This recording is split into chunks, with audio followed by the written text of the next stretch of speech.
Will President Xi make a go for Taiwan, or on the back of what we've seen between Russia and Ukraine, and given how long that war has gone on, or do you think this is more about muscle flexing than any real attempt to take over the Straits and the Taiwanese island? I think it's muscle flexing. I think that the Chinese are, in general, more strategic than the Russians. They know that this would be a war that would cause enormous damage to the main project which China has, which is modernizing the Chinese economy, becoming a high income country by 2050. They've always said that that was their North Star. That was what they were driving towards.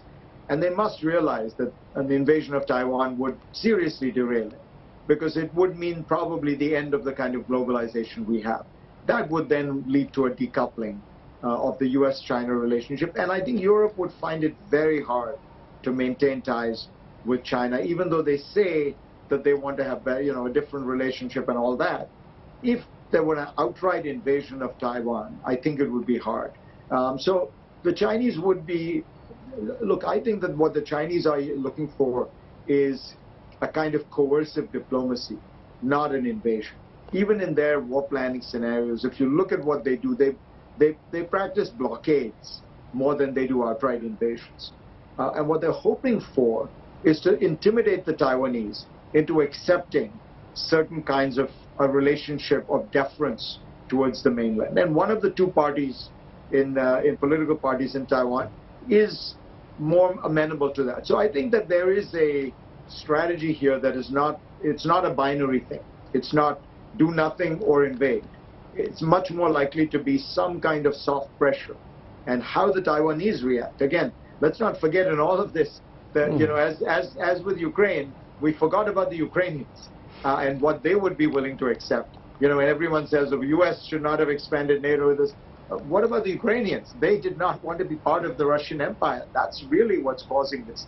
And similarly, the Taiwanese will be the most important actors. This month saw the third anniversary of the Galwan clashes between the Indian Army and the People's Liberation Army. Where do you see India-China ties go from here?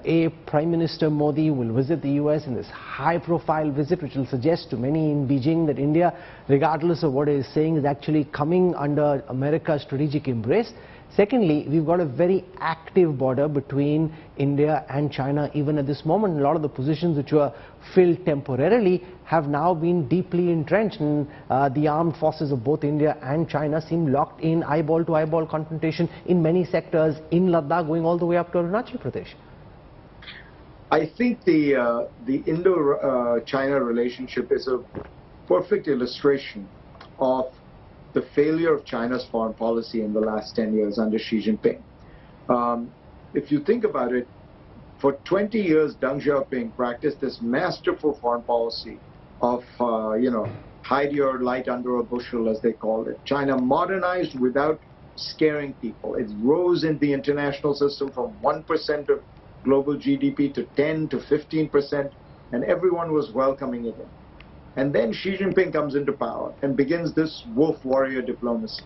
And it scares the hell out of the Australians, it scares the Japanese, it scares the Vietnamese, it scares the Philippines, all of whom start making overtures in various ways to the United States. And the most important one that China has mishandled has been India. I still don't think anyone understands, I certainly don't, what China thought it was going to gain from those those glaciers in the Himalayas that it was contesting. But it's worth noting that China has always had a very tough attitude towards that border.